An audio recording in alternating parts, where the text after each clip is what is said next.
2 सितंबर 2010 35 साल का गोरखा सैनिक विष्णु श्रेष्ठा उस शाम किसी लड़ाई की उम्मीद नहीं किए था। उसकी ट्रेन मौर्य एक्सप्रेस गरजते हुए पश्चिम बंगाल के घने जंगलों के अंधेरे को चीरते हुए गुजर रही थी और यह नेपाली मूल का पूर्व भारतीय सैनिक चुपचाप खिड़की से रात के शांत आसमान को निहार रहा था। गोरखा इन्फेंट्री के दिग्गज जवान ने अपने जीवन में बहुत सी लड़ाइयां देखी थी और अपनी असॉल्ट राइफल और खतरनाक खुखरी से दर्जनों दुश्मनों को धूल चटाया था। अब रिटायरमेंट के बाद वह अपने समृद्ध पहाड़ी क्षेत्र में घर बसाना चाहता था और एक शांत जीवन की उम्मीद किए था, लेकिन थके हुए को आराम कहाँ।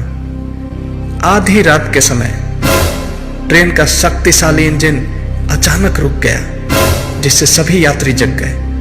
यात्री अभी इसी कश्मकश में थे कि ट्रेन इस वीरान जंगल में क्यों रुकी थी कि तभी लगभग सभी दिशाओं से काफी लोग अपनी सीट से खड़े हुए और बंदूक, चाकू, डंडा और तलवार जैसे भयानक हथियार लहराने लगे। वो चिल्लाते हुए सबको शांत बैठने के लिए कहने लगे।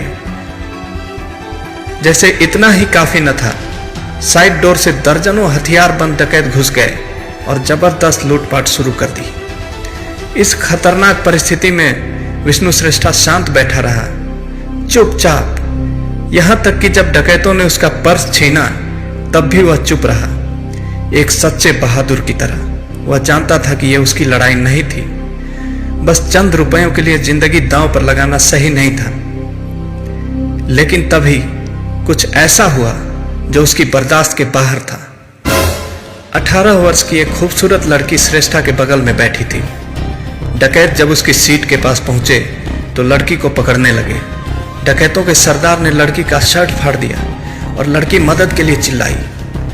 बस करो, चीखते हुए विष्णु अपनी सीट से खड़ा हुआ और भावी रेपिस्ट को लड़की के ऊपर से खींचकर उसको मानव ढाल बनाते हुए अपनी खुखरी बाहर निकाला और एक डकैत का गर्दन काट दिया।